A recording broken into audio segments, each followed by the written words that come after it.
হরে Krishna everyone, তোমাদেরকে আগে ব্লগে বলেছিলাম দাদুর দোকান যাব। নামহট্টের সামনে থেকে টোটো ধরে এখন আমরা চলে এসেছি দাদুর দোকানে। দাদুর দোকানের নাম হচ্ছে রাধা মাধব স্টোর।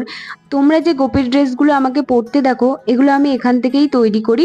তো চলো ভেতরে যাওয়া যাক। ভেতরে এসে দেখতেই পাচ্ছ কত সুন্দর সুন্দর গোপীর ড্রেস টাঙিয়ে রেখেছে। আর এই গোপীর ড্রেসগুলো দেখতে পাচ্ছ, এগুলো এখন ট্রেন্ডিং এ চলছে। তো আমি একটু পরে ঘুরে নিলাম আর তোমাদেরকে দেখিয়ে দিলাম কতটা ঘের। আর আজকে আমি এসেছি কেনার জন্য। এই গোপীর ড্রেসটা দেখো কত সুন্দর, আর কালারটাও খুব মিষ্টি। এখানে একটা গর্জিয়াস গোপীর ড্রেস দেখাচ্ছিল যেটা বিয়ে বাড়িতে পরার মতো। তো এখন আমি তোমাদেরকে দেখাবো আনারকলি চুড়িদার, যেগুলো খুব সুন্দর আর কালারগুলো খুব মিষ্টি। আমার পেছনে যে কাপড়গুলো দেখতে পাচ্ছ, সেখান থেকেই পছন্দ করে তোমরা গোপীর ড্রেস বানাতে পারো। এখানে ছেলেদের বগলবন্দিও পাওয়া যায়। আমি যে গোপীর ড্রেসটা কিনেছি সেটা তোমাদেরকে দেখাতেই ভুলে গেছি। তো চলো আজকের মতো এতটুকুই, আবারও দেখা হচ্ছে নেক্সট